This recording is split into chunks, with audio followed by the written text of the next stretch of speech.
Before we get to the awards, we'd be remiss to not reflect on the past year. A devastating pandemic, a divisive election, navigating working from home, balancing home life, and 1,000 other responsibilities that we had to relearn while staying 6 feet away from one another. I've been consistently impressed and inspired by all of the work being done by you all, by journalists across the state, especially during such an unprecedented time. I have learned so much about my community and my state because of the stories that you all have told. So thank you. And as Tegan said, we were talking about tonight and what we wanted to say about such a big year. We thought it would be great to take a few minutes to hear from some of you, from our colleagues, about journalism and about 2020. So we have 2 questions to reflect on. And then if you have anything you'd like to share, please write it in the chat box, or you can raise your hand and we'll let you talk. We want to hear from you.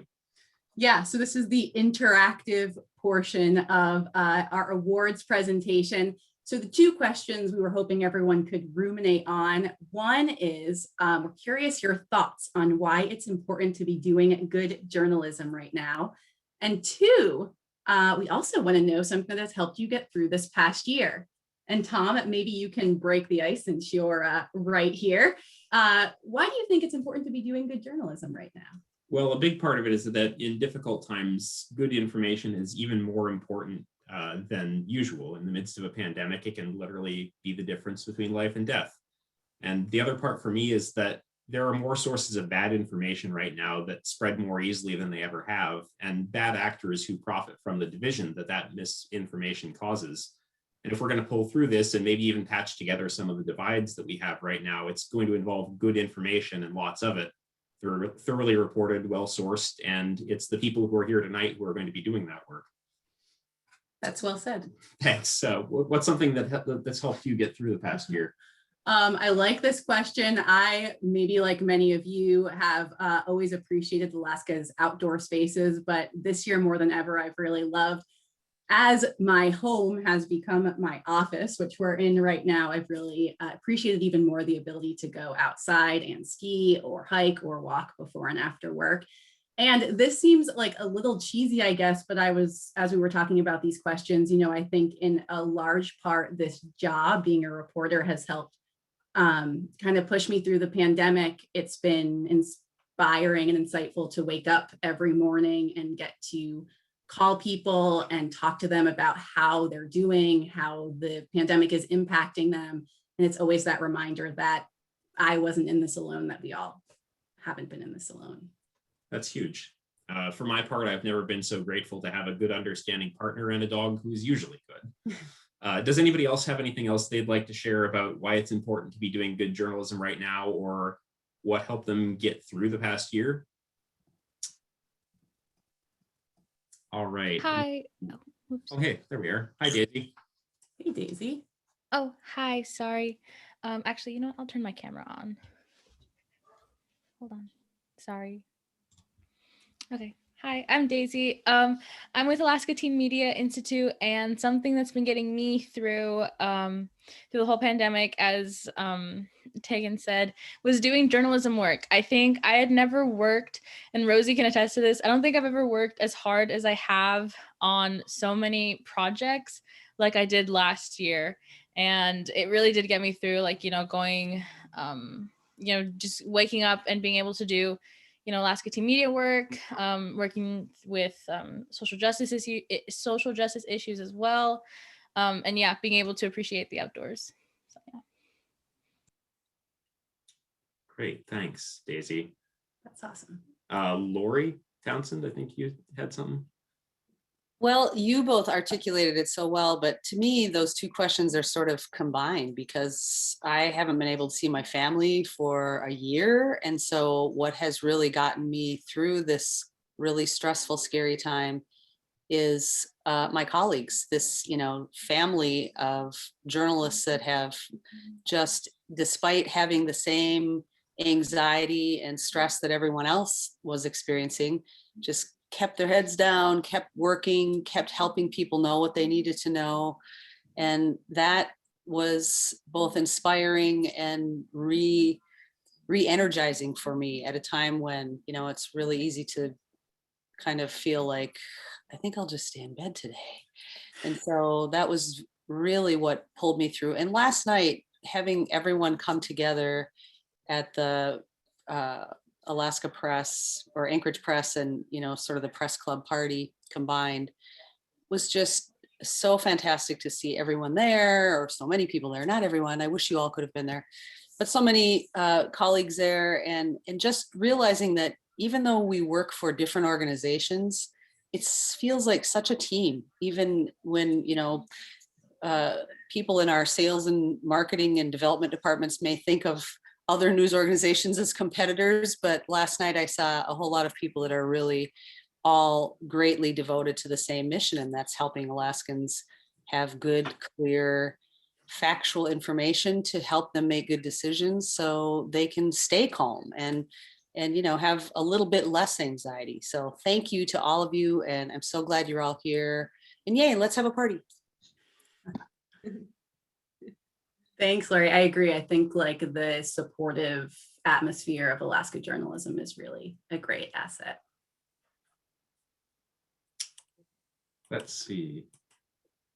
Before we move on, does anybody else have anything they want to add?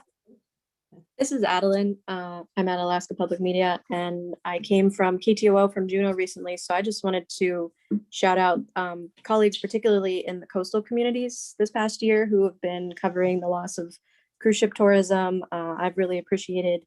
And in particular, I want to shout out the Skagway News. I know those folks took over a small town newspaper in already difficult circumstances, and then a pandemic came on, and I just really respect the work that they're doing, especially for the community of Skagway. Yeah, awesome Thank service. you. Totally, I agree. All right. Yeah, I would just say I have really appreciated good journalism in the past year. Living in one of these coastal communities, it can feel very isolated. It can feel very disconnected. In this moment where we're not allowed to travel, really, it's been great to learn a lot about Alaska without having to leave our little island. And another thing that I think has been very important over the past year is communities connecting to each other and learning from each other and learning what works and learning what doesn't. And I think that's one of the reasons good journalism is so important in this moment. Thanks, Eric. I'll speak up if it's all right. Yeah, go ahead, Katie. Yeah, so I just wanted to say that having the first year of having a podcast was such a wonderful opportunity to focus. My podcast was just about that, staying positive in a pandemic.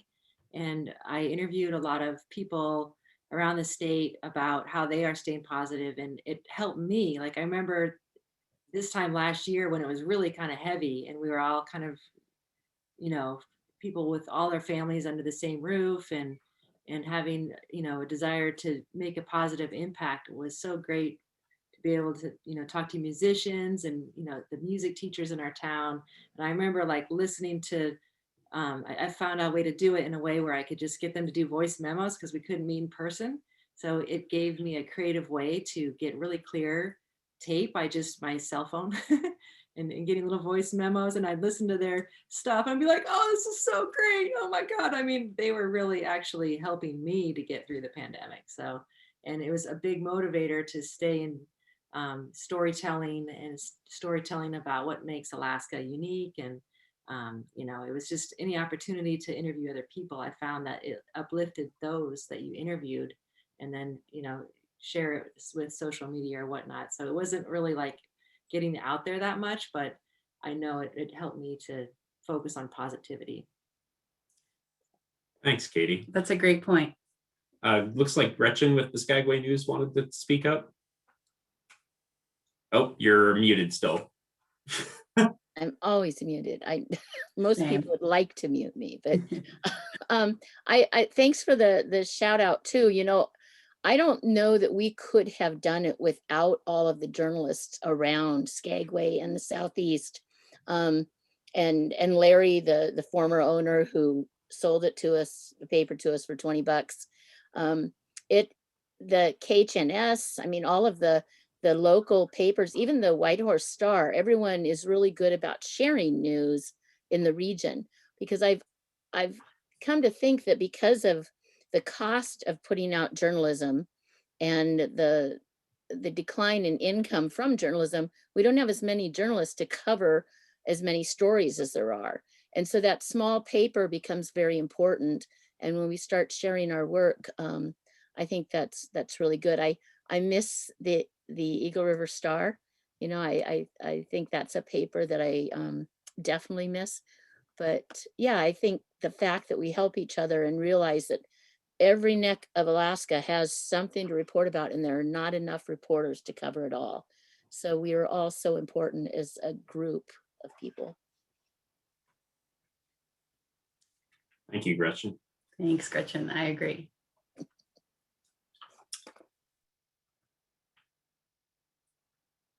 All right, well, thank you for all your comments. Yeah, it's so nice to connect with everyone, even if it's by Zoom, and to like echo what a lot of folks said. It's just great to have this community of journalists to come together once a year and even more. So I appreciate you all being here. And I guess without further ado, that brings us to the awards presentation. So there are a lot of award categories this year or this past year, and I think you'll see in the chat box the list of all of them. But Tom and I were thinking we take a little bit of time tonight to walk through 9 of the most competitive award categories, and then also the ever prestigious First Amendment Prize. The first category that we'll be announcing tonight was also the category with the most submissions overall. Best environmental reporting. It's open to all media. And the judge had this to say about the overall winner for best environmental reporting: top-notch writing and visual storytelling, personal stories combined with history and facts about the constantly changing community. In first place, Jenna Coons and Alice Kaneet Glenn for High Country News with As the Arctic Warms, the Inupiat Adapt. In second place for best environmental reporting is Yareth Rosen for Arctic Today with Even After Decades, Caribou Still Aren't Used to Oil Development, Scientists Say. And in third place for best environmental reporting is Adeline Baxter with KTOO Public Media with Cruise Ships Dumped More Than 3 million pounds of trash in Juneau last year. Congratulations to all the winners in best environmental reporting. And next up, we have the best education reporting, and this is also a all media award. And first place goes to KTVA's Frontiers Yupik Language Pipeline by Rhonda McBride and Will Mader. And the judge described Rhonda and Will's piece as a beautiful look into how language is passed down and how school districts can support Indigenous communities through education. It was well reported, thorough, touching, and informative. And then in second place for education reporting, we have Emily Goody-Kunst at the Anchorage Daily News. For her story, dozens of Anchorage Christian Schools alumni say they experienced racism there. Church leaders say they're trying to heal the damage. And then third place goes to Victoria Peterson for her story in the Peninsula Clarion, an Alaskan village's long wait for a new school. Congratulations to Rhonda, Will, Emily, and Victoria. Up next, we have Best News Photo, open to all media. In first place, Emily Mesner of the Anchorage Daily News with Amanda's funeral. The judge called this picture depicting the funeral of a coronavirus victim a painful image that conveys the horror of loss so clearly. In second place for Best News Photo, O'Hara Shipe with the Anchorage Press for Your Voice Matters rally. And in third place for Best News Photo, Lauren Holmes with the Anchorage Daily News for Midair Crash. Congratulations to all the winners for Best News Photo. And our third category of the night is Best Reporting on Science. It's another all media category. And first place goes to Teresa Solie and Adam Bachman for their story in Edible, Alaska, titled Pushing Limits, Pacific Cod Swim North to Keep Cool. The judge described the story as deft storytelling that shines light on how climate change affects fisheries, commercial fishing, and even the cuisine in coastal Alaskan communities. The science is broken down nicely and understandable to anyone. Bravo. For second place, we have Angela Denning for her story, Southeast Alaska Fossil Declared a New Species and Given a Tlingit Name on KFSK Radio in Petersburg. And third place goes to Morgan Krakow at the Anchorage Daily News for her story, A Killer Whale Was Headed Toward a Sea Otter in Kachemak Bay. Then the otter hopped on a boat and stayed there. Congrats to Morgan, Angela, Teresa, and Adam, and all the entrants into the category. Our next category is Best Alaska History Reporting, open to all media, and a very competitive category this year. In first place is Taylor Clark with Alaska's News Source, the fight to preserve a piece of Alaska's history. The judge for this category said of Taylor's entry, "Not every old building is historic, and telling the difference can be a challenge, as can saving them. This piece nicely illustrates the challenges inherent in historic preservation."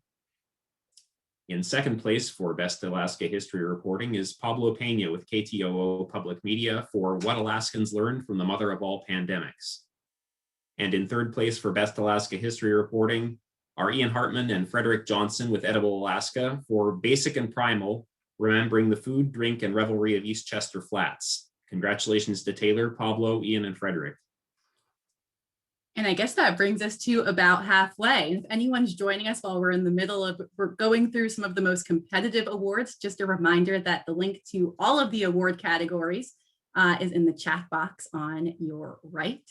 And that will bring us to the best feature photo. And so for the best feature photo category, first place goes to Lauren Holmes at the Anchorage Daily News for his photograph of ice skaters at Potter Marsh. The judge said that Lauren's photo quickly rose to the top for the nice light and graphic composition. What a beautiful moment, the judge said. And second place goes to Emily Messner, also at the Anchorage Daily News, for her photograph of a socially distant Santa Claus. And third place is Katie Basil for her photograph of Musher Matthew Thaler's proposal to Liz Raines at the finish of the Kuskokwim 300 sled dog race.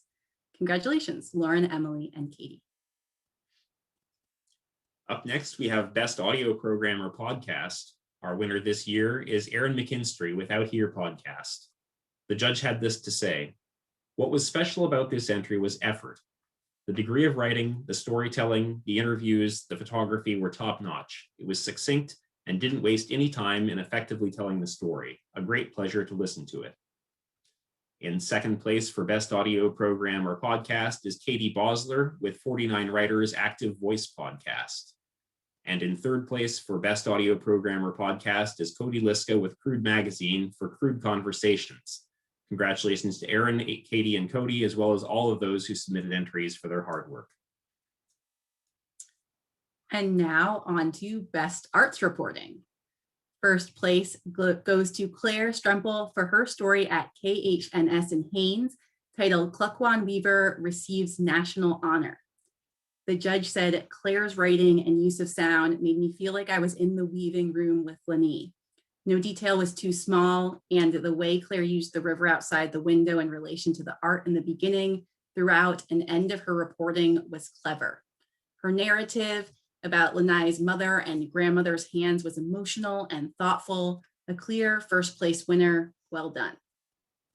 And then second place in the Best Arts Reporting category goes to Matt Hickman at the Anchorage Press for his story Accidental Savant. And third place goes to Rhonda McBride and Will Mader at KTVA for Frontiers Carving Out the Story. Congrats to all the winners. Our final competitive category that we'll be announcing tonight is one that we hope won't be a category forever, but that certainly consumed a great deal of our time and energy during the past year. Best Comprehensive Coverage of COVID-19. This category was open to all media of all sizes. In first place, we have Zachary Snowden-Smith and Margaret Bowman of the Cordova Times for the Cordova Times comprehensive coverage of the COVID-19 pandemic.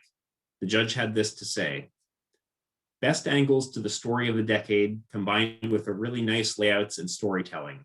I wanted to read this paper more. Be proud of this service." In second place for comprehensive coverage of COVID-19, Alaska's News Source staff with Alaska's News Source covering COVID-19.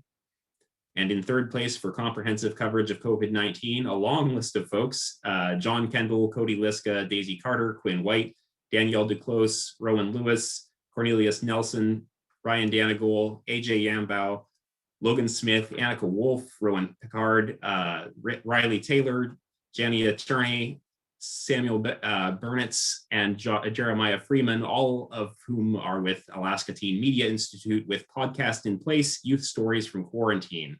Congratulations to all our winners in an exceptionally diverse category.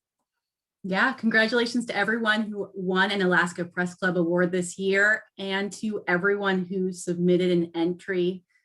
Also, if you missed any of this year's categories and winners, check out the link, or we'll also be posting all of the winning entries on Press Club's social media pages and on its website. We'll now move on to the First Amendment Award presentation. The First Amendment to the U.S. Constitution reads, Congress shall make no law respecting an establishment of religion or prohibiting the free exercise thereof, or abridging the freedom of speech or of the press, or the right of the people peaceably to assemble and to petition the government for a redress of grievances.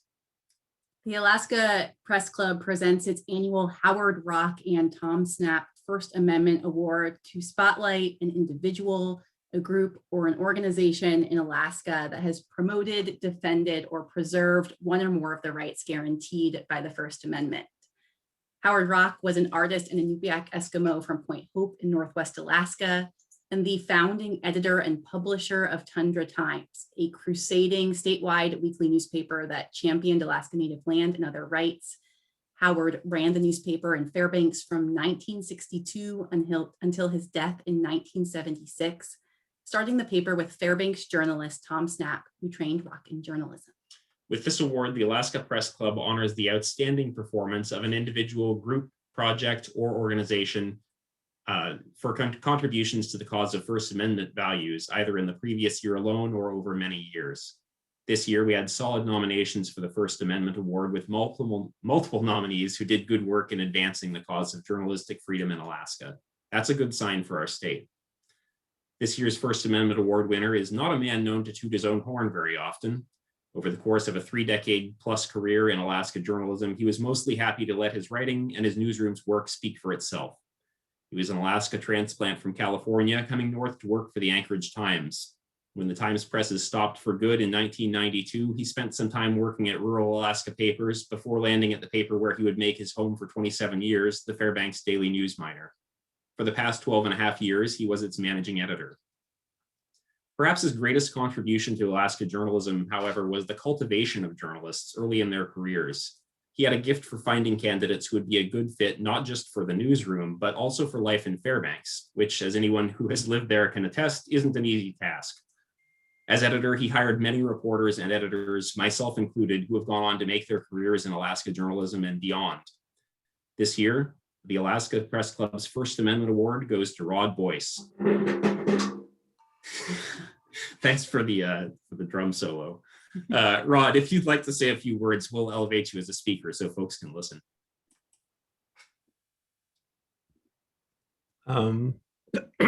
Well, hang on a sec here. There I am. There you are. Congratulations. Yeah, thank you very much. My wife is here and she's kind of laughing at me as I stumble along here. So you can tell right away why I didn't go into broadcast. This is a wonderful honor. Thank you very much. I feel, over my 35 plus years in journalism, I feel that I've been pretty fortunate.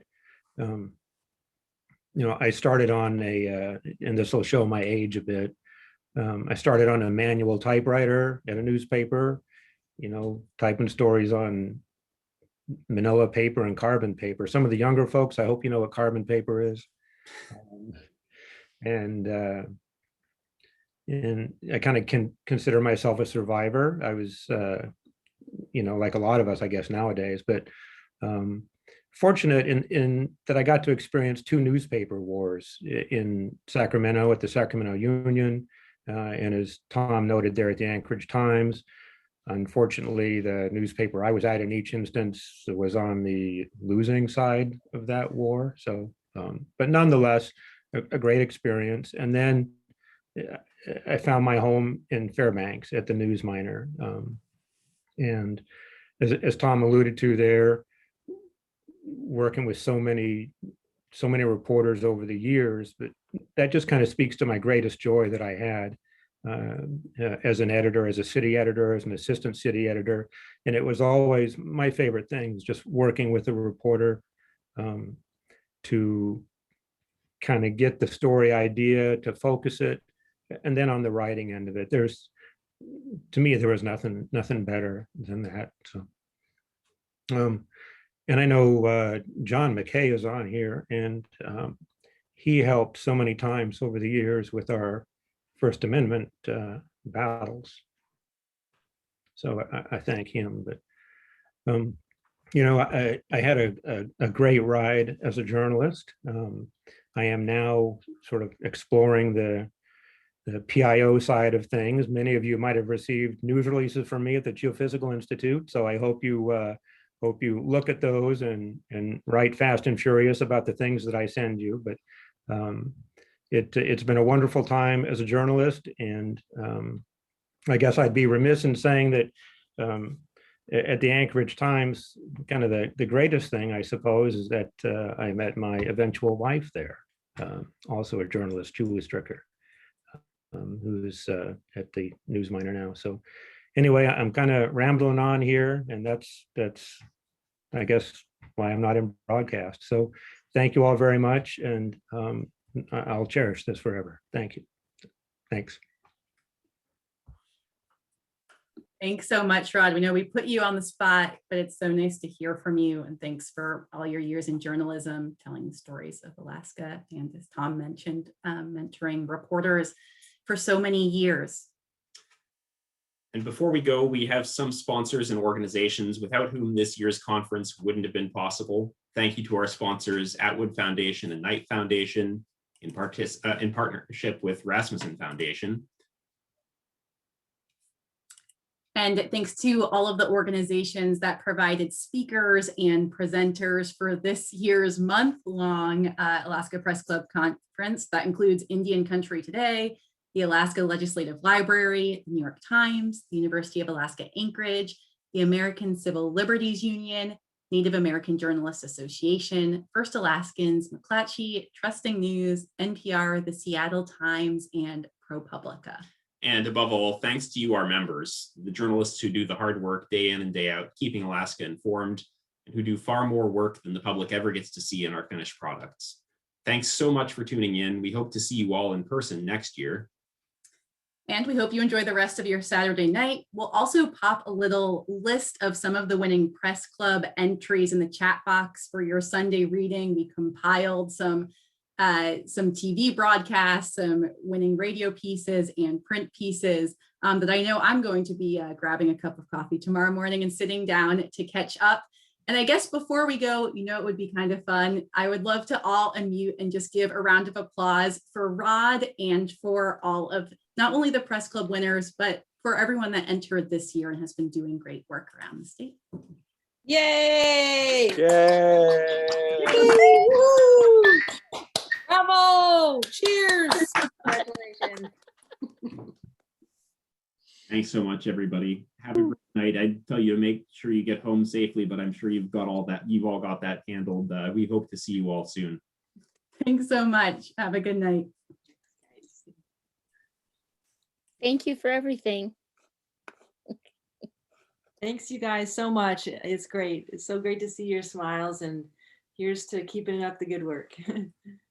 I agree. Thanks for attending, everybody. And it looks like Rosie just dropped a merch link for anybody looking to buy some last minute Alaska Press Club merch before orders wrap up tomorrow. So